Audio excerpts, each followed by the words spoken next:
मैं पूरा दूं? It's okay.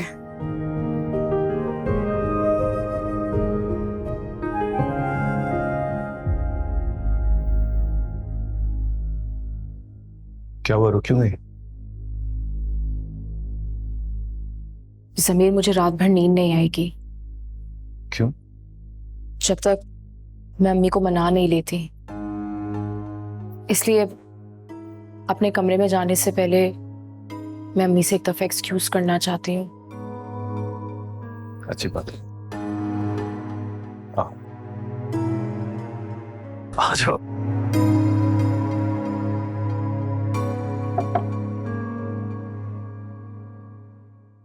आ जाओ।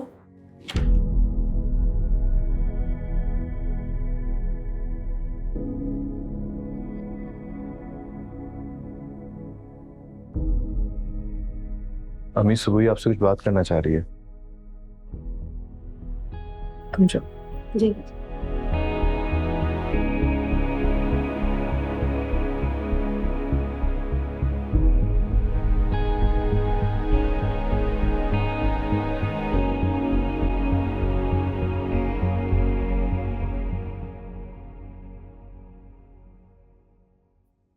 आई एम सॉरी। मैं आज अपने किए पे बहुत शर्मिंदा हूँ। और हमें जो इतने लोगों के सामने शर्मिंदगी उठानी पड़ी, उसका क्या?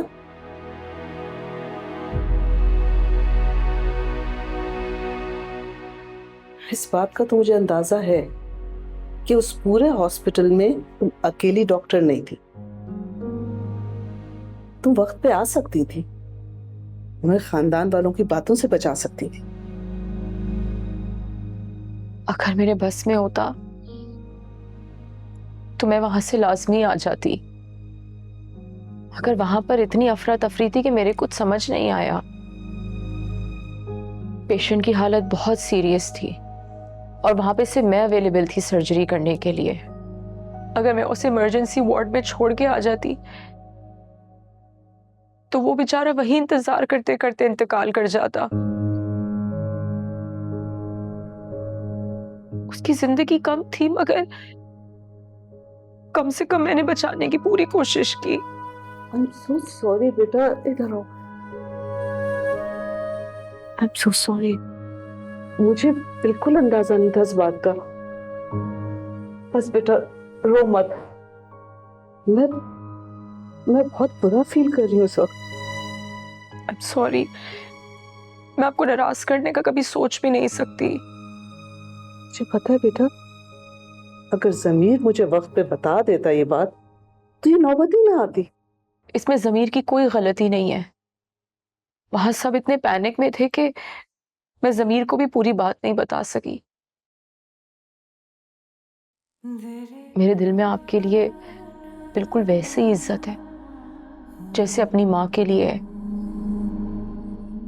नहीं बेटा, that goes without saying।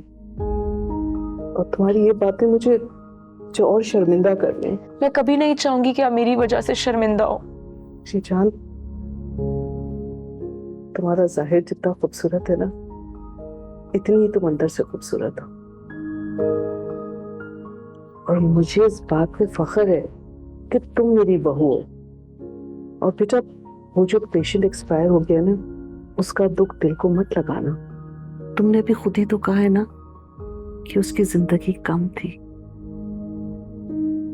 तुम तो एक डॉक्टर हो, ऐसी सिचुएशंस तो तुम्हें बहुत मिलेंगी। जी जान, जीती रहो, सदा सुहागन रहो, खुश रहो। कितनी प्यारी लग रही है।